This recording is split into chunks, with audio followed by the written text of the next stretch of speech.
эртең мененки эрте туруу, эртең мененки эрте ишти баштоо, эртең менен эрте соода кылуу мисалы, бул ошонун аркасында береке бардын белгиси. Алымдардын айтышы боюнча эртең менен эрте турууда чоң 5 пайда бар дейт. Биринчи пайдасы ал адамда сергектик пайда болот. Экинчи пайдасы ал адамдын жашоосунда максатына жетүү оңой болот экен. Үчүнчү максаты ал адамдын ден соолугу бекем болот экен. Пайдасы.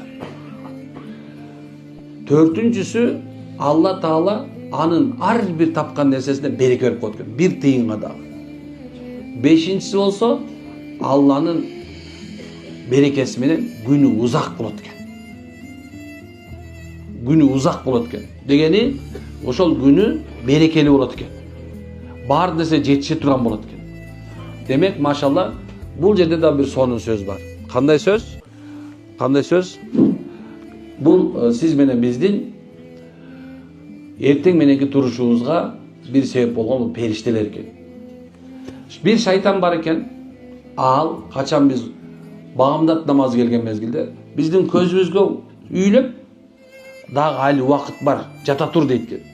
Экинчиси болсо кулагыбызга заара ушатып, азанды угузбаганга аракет кылып, толло өзүнүн заарасын ушатып салат экен. Ошентип адамдар багымдат намазын уктап коет экен. Периште болсо келип качан азанчы хайя ала солах деп айтканда, ана ошонун ичинде деген ас-салату хайрун минан наум.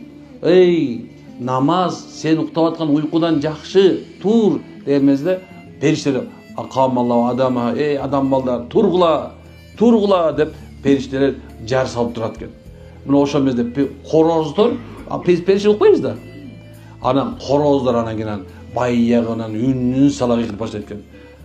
Үнүн сала кыйкырып баштап, сиз менен бизди намаз койготот экен. Туугандар, машалла, мынакей кичинекей эле бир корооздун аркасында биз азыр канча нерселерге сөз айтып бердик. Эрте тургула. Эрте тургула.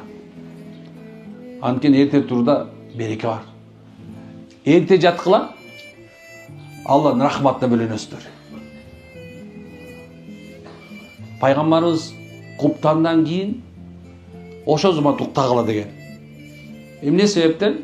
Анткени себеп куптандан кийин ар жагында уже береке жок.